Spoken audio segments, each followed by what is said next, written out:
ветками. Быть хочу лишь с тобой, от секунды до вечности и назад. Быть хочу лишь с тобой, в дальние дали с собой и назад. Вот она, любовь залетая самой. Моя заветная, ты единственная моя, моя заветная, без тебя единственная жизнь. Без тебя травы клонятся, будто молятся. Я склоняюсь перед тобой, будто молятся. Я склоняюсь перед судьбой. И не надо мне, и не надо мне, не надо мне судьбы другой. И не надо мне, не надо мне судьбы другой.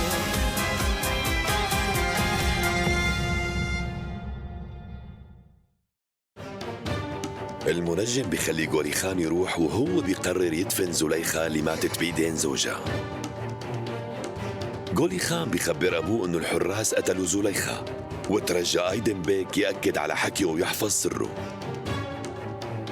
فصيل يورمالاي بيوقفوا عرباية للأتراك فيها بنات، بس ماريسا ما كانت بيناتهم. فيودور داير مع الحراس عم يدور على أخته، بس ماريسا عم تتخبى مع ألتان منهم لأنها مبسوطة معه. أكيم بيعمل اتفاق سري مع جماعة الأتراك.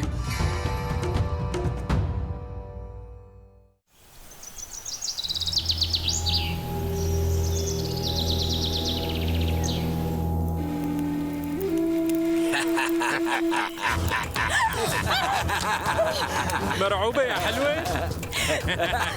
جبت لك مي لتشربي. تلبسني في سميتها سبتها. لك يلا انا لحالي، لا لحالي بقدر لا. خلوها تعي يا حلوة، تعي لهون.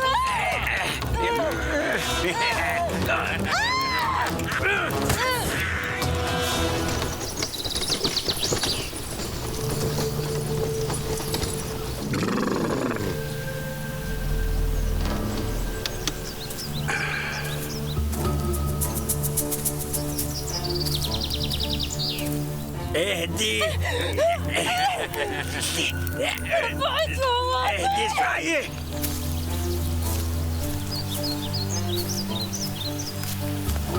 شوف هالشوفة ما قدران يغلب مرة. طيب شو رأيك كنا عدا؟ تتركني. خلاص اهدي. بعد عنا انت ويانا. بعدوا. شو عم تطلعي يا حبيبتي التركي؟ وانتوا شو بكون قاعدين؟ اربطوها وانقلوها على العربية يلا بسرعة. لا نحملها. على شو عم تطلع؟ اربطها يلا. عم بربطها. ساعدوني فيها. تعرف دميان شكلك مالك نصيب بهالبنت الحلوة. خلاص يلا احملوها وهاتوها. اتركوني اتركوني. لك حاجة تتحركي. حاجة تحكي صلاطينا. ربطها منيح. اتركوني يا كلاب.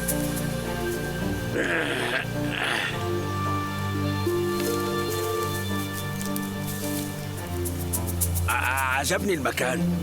لازم يضل ببالنا. امشي.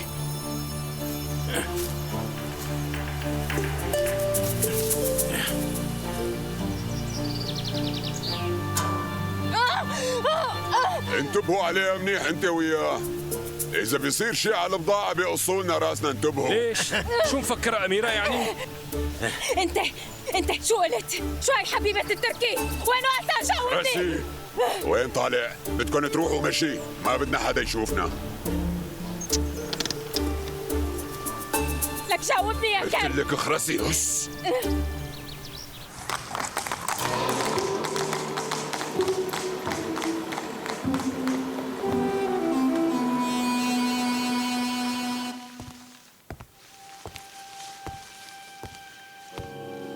مصطفى بيك بترجاك، اسمع نصيحتي. بعد ابنك غوليخان على البلد، هالشي لمصلحته. هيك عم تقول النجوم؟ هالمرة أنا عم قول هيك. بعتوا على البلد بيحاوطوا رفقاته والقرايب. هالمكان مألوف له من طفولته ورح ينسى وجعه أسرع وأفكاره السيئة بتروح. في كتير شغلات هون عم تزعجه، وأكيد أنت شايف الحالة يلي عم يمر فيها. ماني متأكد. أنا لازم كون جنبه بهي الحالة، ما في اتركه لحاله.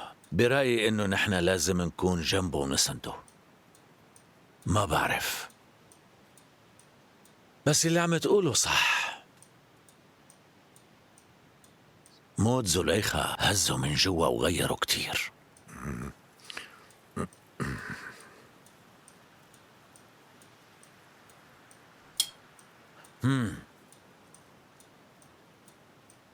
تعرف شو الفكرة يلي خطرت على بالي بعد الشي يلي قلته؟ عم فكر انه صار لازم ندور له على بديل لزليخة.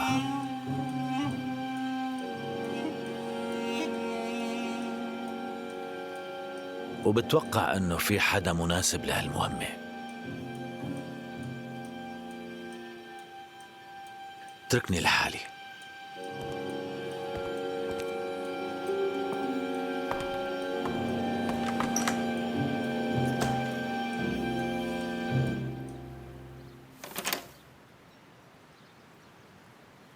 طمني، مشي الحال؟ اجا المرسال والاوامر تنفذت يا بيك. البضاعة اللي حضرتك طلبتها رح توصل اليوم على القصر. خادمي رح ياخد المصاري ويعطيك الحلوة. منيح هيك؟ طيب امتى بتكون عندي؟ لا بدك تصبر شوي. وين المصاري؟ مصاري هيك بكفي؟ الصبية بتسوى ذهب يا بيك. تفضل. المهم أنا بتوقع إنه اليوم المساء كل شي يكون جاهز.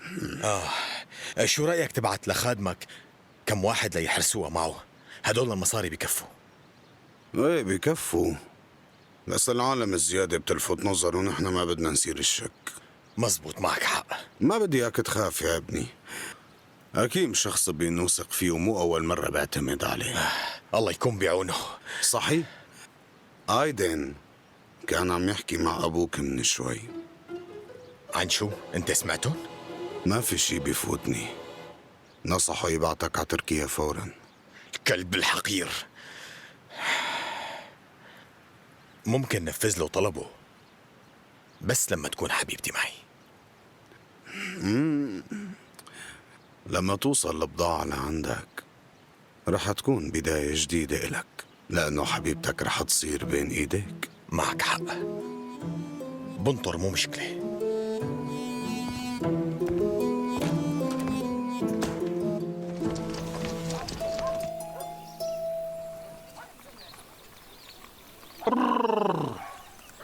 وهي وصلنا. فيك تنزلي. هون عايش الختيار اللي خبرتك عنه. طبعا بدك تخبريه عن مشكلتك. في كتار بيلجأوا له بمشاكلهم، واكيد بيساعدك. يا رح ينصحك يا بيدعي لك، وممكن يعطيك شي دواء، وغالبا رح يريح لك قلبك. قلبي وجعني عليك لانك مسكينه وطول الطريق عم تبكي. يلا رح شوف شو بيصير معي، بس انت لا تروح. ناطرك.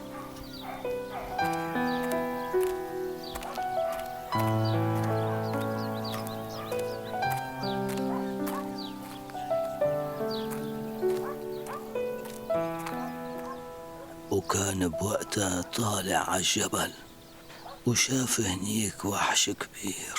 وقف وسأله مين انت؟ قام رد عليه الوحش واخيرا فقتي. مين انت؟ وين انا؟ وين قولي خان؟ ارتاحي ارتاحي ارتاحي ارتاحي، لسه بكير عليك تقومي، بس تجاوزتي مرحلة الخطر.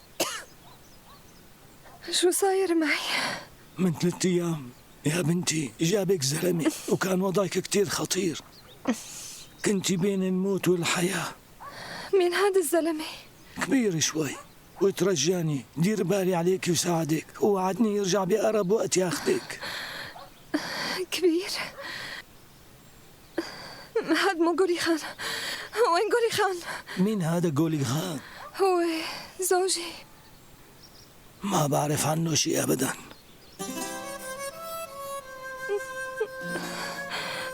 معناه هو راح وتركني.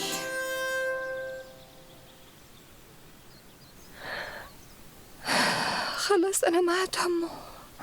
شو هالحكي اللي عم تقولي يا بنتي؟ ما بقدر أعيش وأنا بعرف إنه تركني. قلي أنت ليش أنقذتني؟ لا تغضبي ربك يا بنتي. ربنا اللي بعتني كرمال تضلك عايشة، وهذا الشي من واجبي.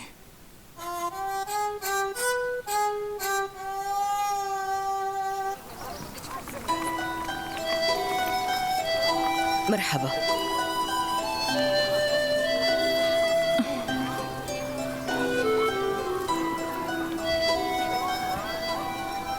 شو بك واقفة ليديا؟ يلا تحركي.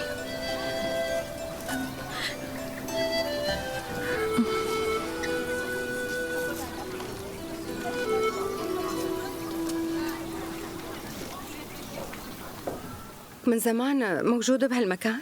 من الشتوية، وفيك تقولي تعودت. صحيح مثل ما بيحكوا الختيار بيساعد كل العالم؟ صدقيني المحترم أرتيمي إنسان كتير تقي، دعواته كلها مستجابة. ما بدي اياكي تتوتري بالمرة، خلص خليكي طبيعية. وجودنا بهالمكان غلط. كل الناس يلي بعرفهم بيجوا لهون، بس انتي ما عم تقتنعي. هو رح يتمسخر علي ما؟ لا تتوهمي يا بنتي، طمني كل شي رح يكون منيح. ممكن نطلع؟ أنا اختنقت. طيب امشي.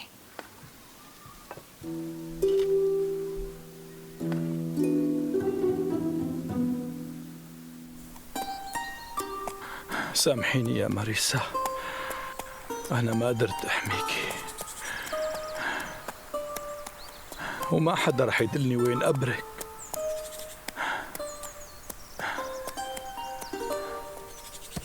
يمكن يكون هذا بيعرف. وقف عندك،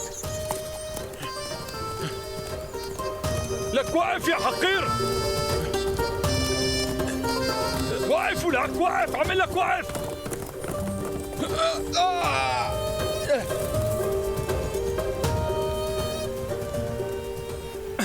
يا حقير يا واطي، هلا رح تحكي لي كل شيء. وينها البنت؟ عم اسألك، لك وينها ماريسا؟ وينها؟ شو عملتوا فيها؟ انت عم تسمعني؟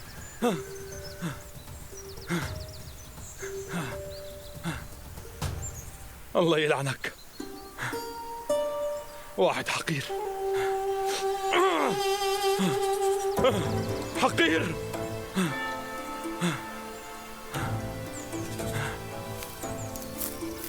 لك ليش متت قبل ما تحكي؟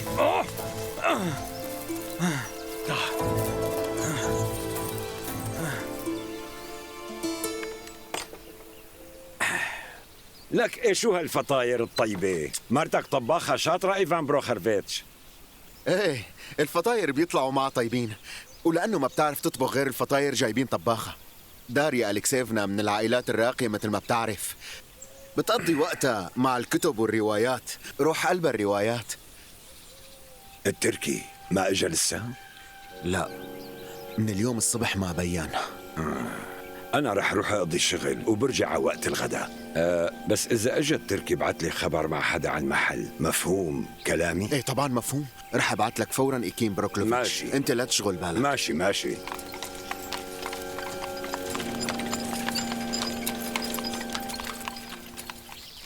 فلاس، لسه ما خلصت الهاية؟ روح ضب السماد.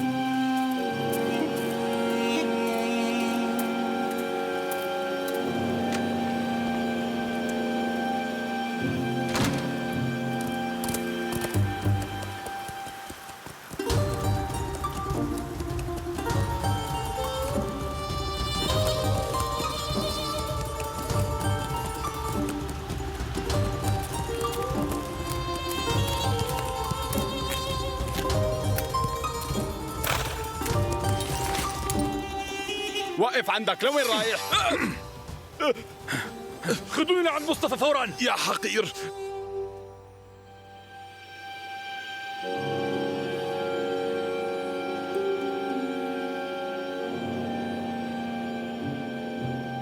أنا لازم أحكي معك يا قولي خان.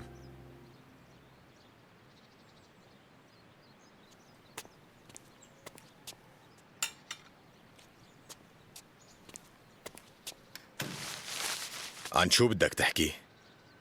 النجوم خبروك أسرار جديدة؟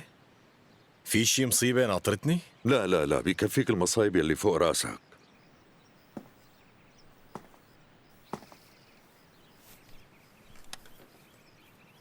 انت لازم تستوعب يلي صار وتحاول تتغير، لأنه مو من مصلحتك تضل هيك.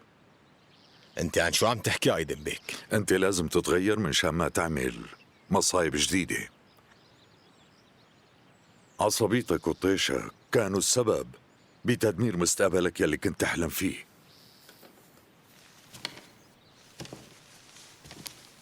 معك حق. المسكينة زليخة كنت حبها كتير. لهلأ ما عم بستوعب كيف قدرت أقتلها. ما عم بفهم كيف قدرت ساوي فيها هيك. الشيطان كان عم يتحكم فيني. كل ما بتذكر هاللحظة بهستر.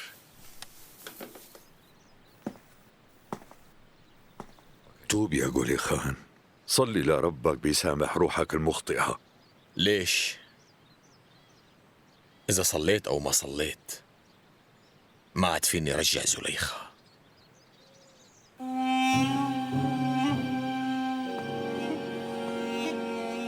بس ما بتعرف القدر شو مخبي لك. رجعت تحكي ألغاز؟ احكي يلي عندك دغري. مصيبة قولي خان بيك، في حارس هاجمنا.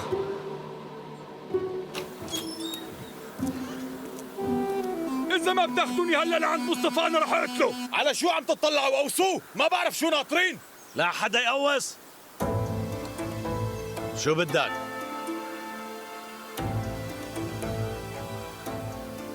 مرحبا يا مصطفى. نحن لازم نحكي. فوتوه على مكتبي بسرعة يا رجال. شبك واقف. تعال، ما حدا رح يلمسك. بوعدك ما رح يصير لك شيء. كل واحد على شغله. سيفك.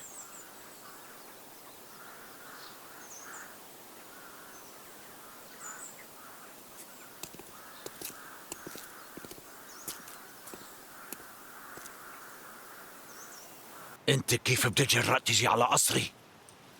بعد عملتكن السوداء يلي قتلتوا فيها كنتي. أي كني هي؟ أنا ما قتلت حدا أبدا. مزبوط، يمكن تكون ما قتلتها، بس جماعتك هن يلي عملوها وقتلوا لي كنتي قدام عيون ابني. هالحكي مو مزبوط. الحارس في عنده شرف. الحارس بحياته ما بيتجرأ يقتل مرة، أما أنتو اللي وين ماريسا؟ شو اللي بده يجيب ماريسا لعندي على القصر؟ نسوان الضيعة شافوا واحد تركي كان حاملها وجاية لهون. وشو عرفك انه كان حامل ماريسا؟ لانه البنت كانت لابسه لبس الحرس تبعنا. بالمناسبة عاطين نسوانكم حرية زايدة عن اللزوم، بيتصرفوا على كيفهم وفوق بيلبسوا كيف ما بدهم، وطبيعي لما بيلبسوا مثل الرجال تصير معهم مصايب لانه الناس رح تفكرهم رجال. بلا لف ودوران وقلي اذا انتوا قتلتوها للبنت فصدقني رح تدفع الثمن كتير غالي. شو عم تقول؟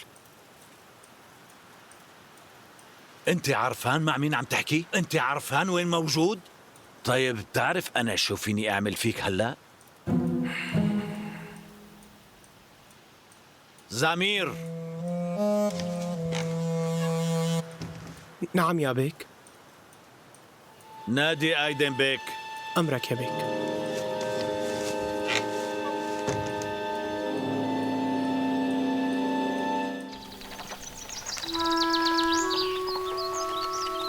أنا بترجاك يا أخي، لو سمحت بس قلي نحن لوين رح نروح؟ مين اللي بعتك وراي؟ أنا بشو رح فيدكن؟ طيب ألتان شو اللي صار فيه؟ مستحيل تكونوا قدرتوا عليه، هو شخص كتير قوي. رح يلاقيكن وأكيد رح ينتقم منكن قدام عيوني. لك بس جاوبني بكلمة لو ساكت يا حيوان.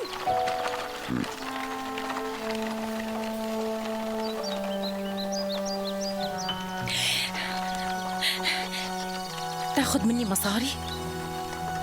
بعطيك شو ما بدك وأكثر من اللي أعطوك إياه.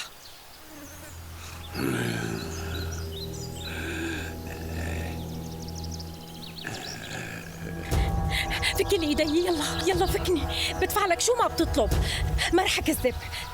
ايه يلا. لا بترجاك، لا.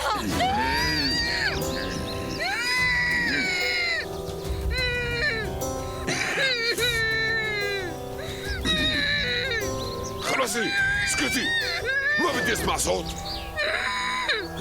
اسكتي ولا كلمة.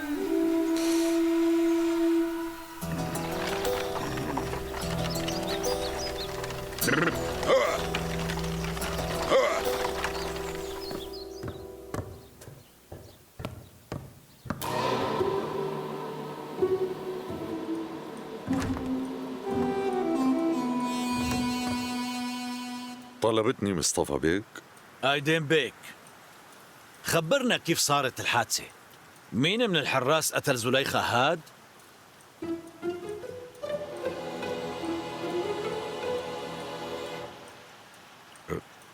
كأنه بيشبهه. واحد كذاب. ايه بيجوز مو هو ولا مو هو؟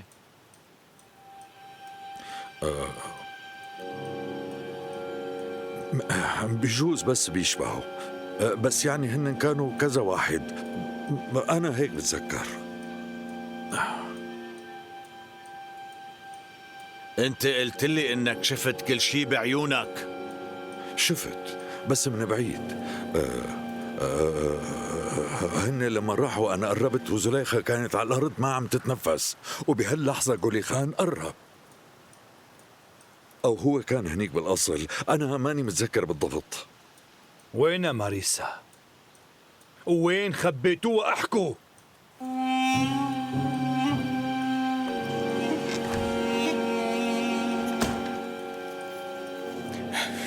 أبي أنا بدي إياك في شيء كثير ضروري.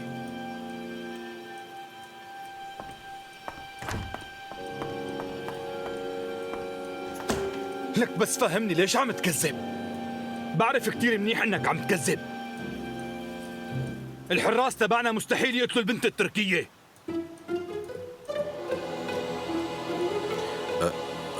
لوين رايح واقف؟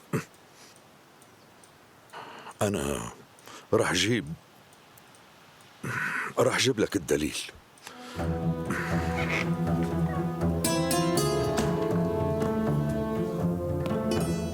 أنا ما قدرت خبرك باللي صار يا أبي، لأنه خفت يصير لك شي بسببي، بس ما عاد فيني اسكت. ما عم بفهم شي، اشرح لي شو اللي صار بالضبط. أنا ما قلت لك الحقيقة كاملة، خفت ما تقدر تتحمل ويصير لك شي. ما عم بفهم شي قولي خان. زليخة، آيدن بيك هو يلي. وضح كلامك، شو اللي صار؟ احكي بصراحة، شو القصة؟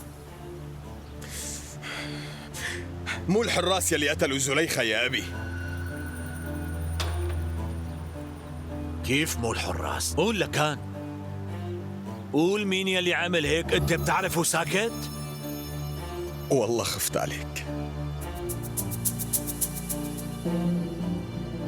لا لا لا لا لا لا لا لا، هالحكي مستحيل.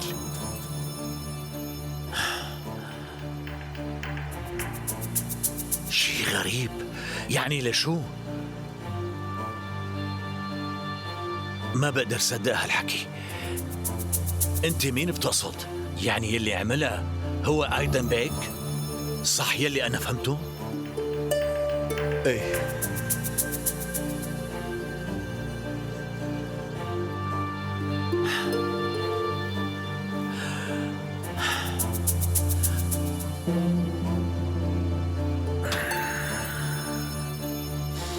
هو طول عمره عم يخدمني وكان يخدم أخي بزمانه.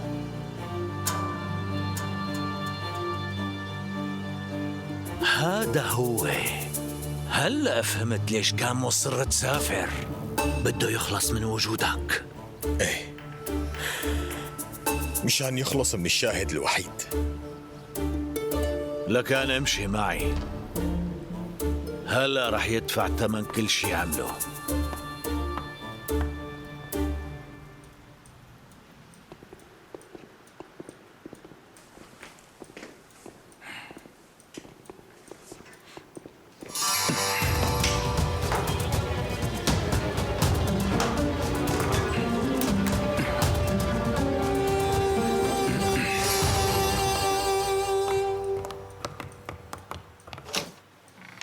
وينه؟ وين راح أيدن بيك؟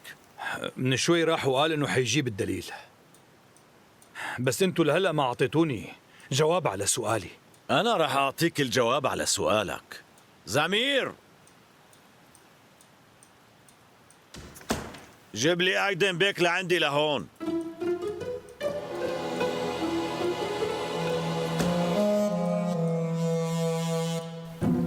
خذ هالرسالة وصلها لمصطفى بيك، وإذا ما رجعت اعمل اللي اتفقنا عليه. حاضر أيدن بيك. شكرا كثير لك. أنا بقدر أعتمد عليك، صدقني أنت دائما كنت خادم وفي. جهز العرباية لحضرتك.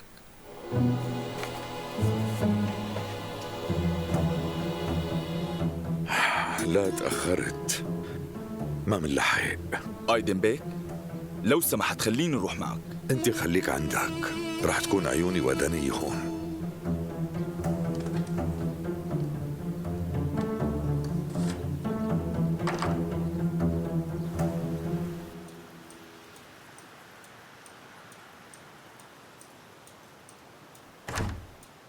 ايدن بيك مو موجود، كتير دورنا عليه، مو هون. يعني شو؟ هو هرب؟ يلا روحوا. اسمعني منيح يا حارس، أنا اتهمتك بقتل البنت وكنت غلطان كتير. رجاء تقبل اعتذاري.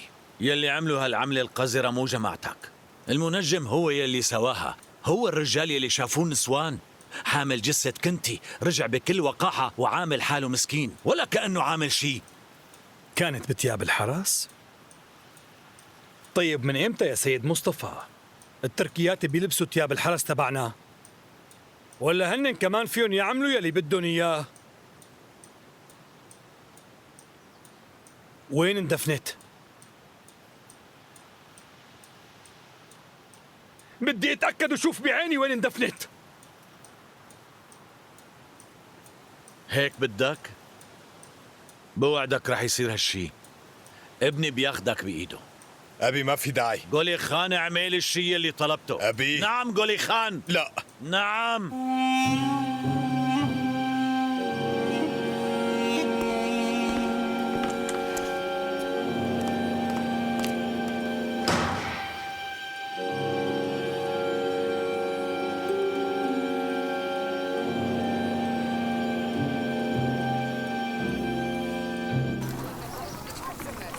جاي لعند حضرتك لأطلب المساعدة منك. زوجي توفى للأسف. وقت كان عايش كان يهتم فيني لما كنت مريضة، بس أنا ما قدرت أحميه. معناها حبي قليل. هو مات بسببي. نحن ما بنعرف يا بنتي ايمتى وكيف بيجينا الموت. الرب وحده هو اللي بيعرف، والشيء اللي عم بتقوليه أنا بشوفه ذنب وكفر وعدم إيمان، لأنه الموت حق وكنا رح نموت ولازم نتقبل هالشي. هذا مو ذنبك، جوزك إجا وقته. جاي لعندك لأرتاح.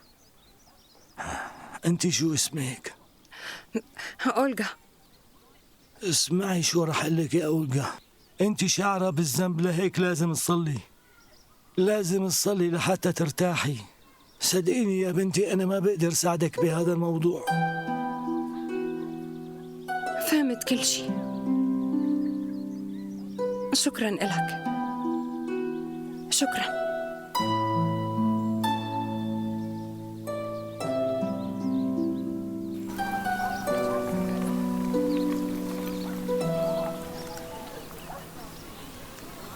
بالتوفيق يا أولجا، كل شيء رح يكون منيح صدقيني. أنا بتمنى. شكرا كتير لحضرتك. إذا حسيتي إنك ارتحتي شوي بتكوني أنت السبب، أنا ما قدمت لك شيء. بشوفك. أهلا وسهلا. احكي. عنا مشكلة صعبة سيد أرتيمي. البنت صار عمرها 25 سنة ولسه ما تزوجت. هيك بنت حلوة ما تقدم لها ولا عريس؟ بس أنا ما بدي أي حدا، بدي يكون منيح. بس من وين بلاقي واحد منيح؟ حوالينا ما في حدا عليه القيمة، ما في إلا الشباب الفقراء. الأحسن عنس وما أتزوج. حكيك قاسي يا بنتي. ليكي الشباب الفقراء بيكونوا أزواج مناح كتير، أوفياء وبيحبوا الشغل وكمان طيبين. ما رح أتزوج واحد فقير. طلع فيها شوف شو حلوة سيد أرتيمي، ما خرجت تتحمل حياة الفقر. أنا اللي بعرف عيشة الفقر وجربتها. يمكن إذا صليت لنا حضرتك الرب بيسمع صلواتك الطاهرة، وممكن يبعث لنا عريس لليديا غني ومنيح. رح يجي نصيبة، بس لازم تتعلم تشوف حواليها. يعني أنا شو عم أعمل؟ عيرينا سكوتك. حضرة المحترم أرتيمي، البنت المريضة الغريبة رجعت تبكي. بترجاكم ما تواخذوني، بس أنا لازم أروح شوف المريضة. بتشكر حضرتك. خلينا نروح.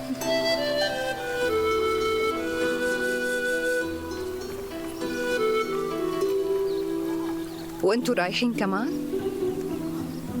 ايه وحضرتكم؟ ونحن صار لازم نرجع على البيت، بس مشينا العرباية فكرنا انه رح نطول اكتر من هيك. شو رأيكم وصلكم؟ شكرا يا صبي. تفضلوا اطلعوا.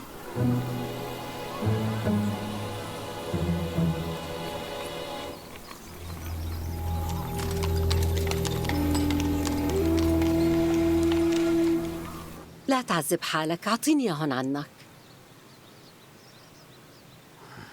لك أنت وين عم تختفي يا بيترو؟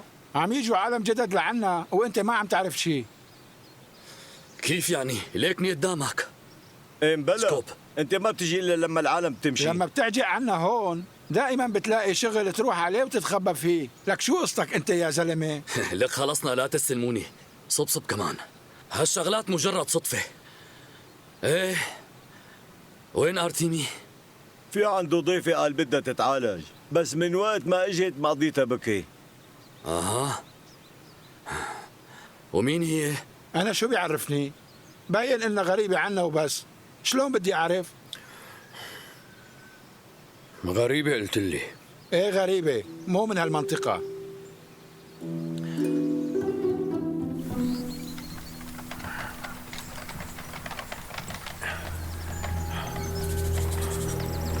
وقف لو سمحت.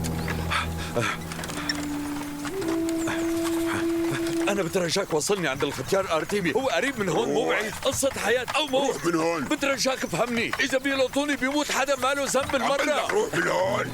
مين هذا اللي معك؟ لك بعد من طريقي، روح. هو قريب من هون مو بعيد، بترجاك ساعدني إليه.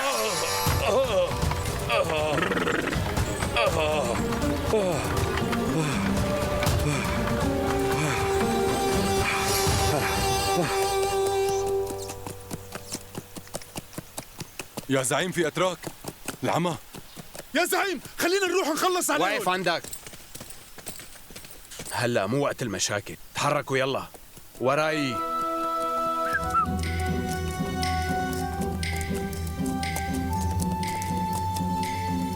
عمهلكن يلا.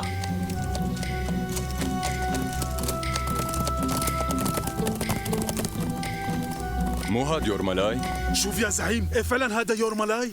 خلينا نهجم عليهم. استنى.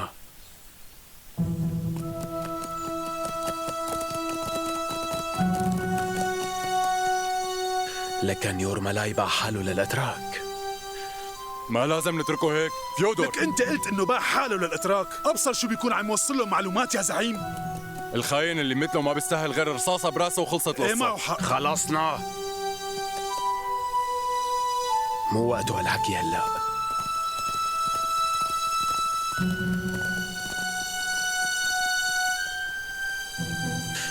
لازم ندور على ماريسا وبعدها منتصرف مع يورمالاي.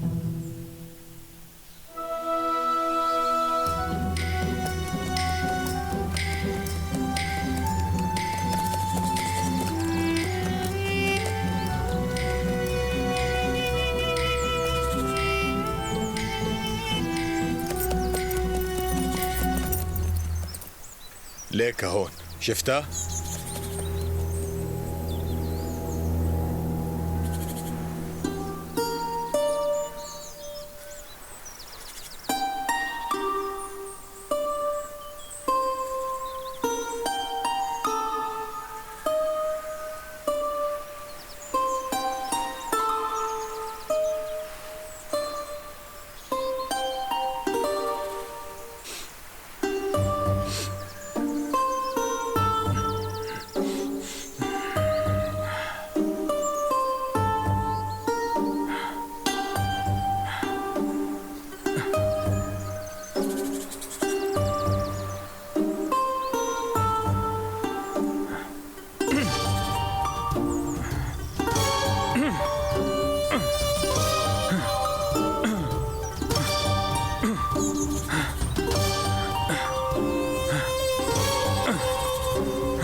قومي لشوف، قومي لشوف.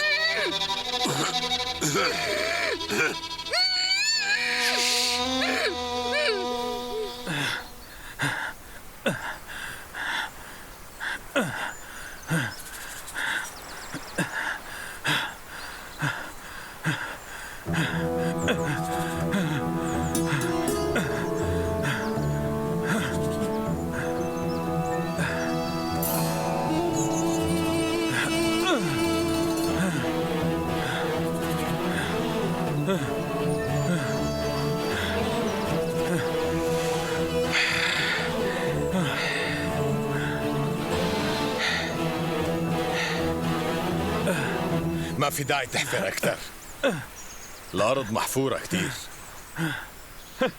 حبيبتك مانا موجودة. معناتها عايشة، عايشة مو ميتة، هي عايشة. ماريسا عايشة، وهذا هو المهم.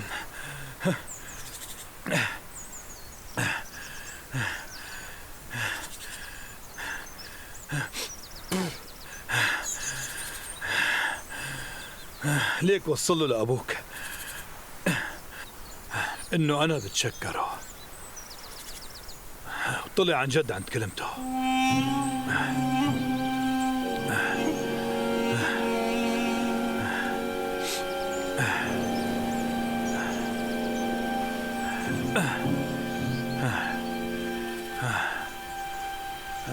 ايه تكرم.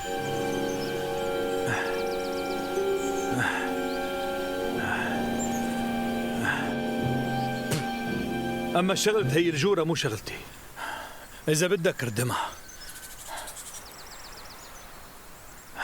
وإذا ما بدك تصطفل.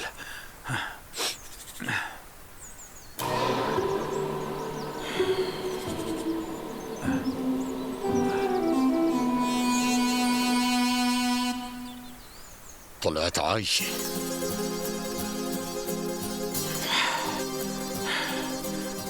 عم تكذب علي كل الوقت.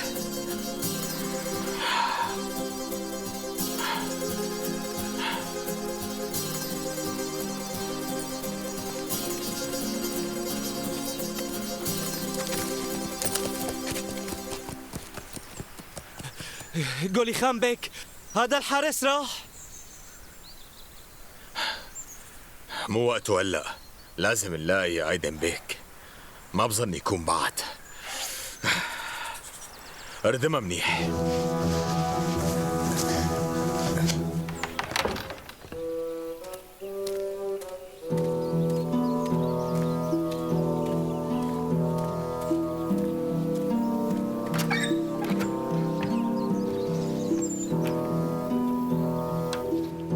شوي شوي على مهلك. قولي خان،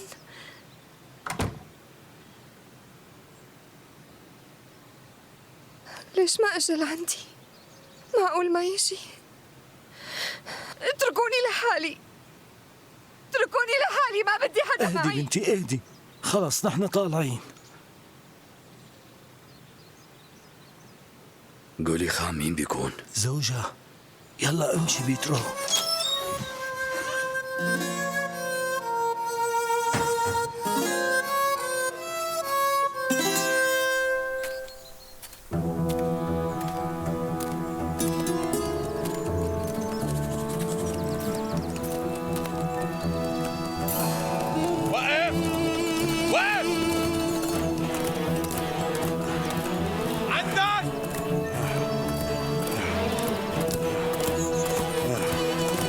استنوا.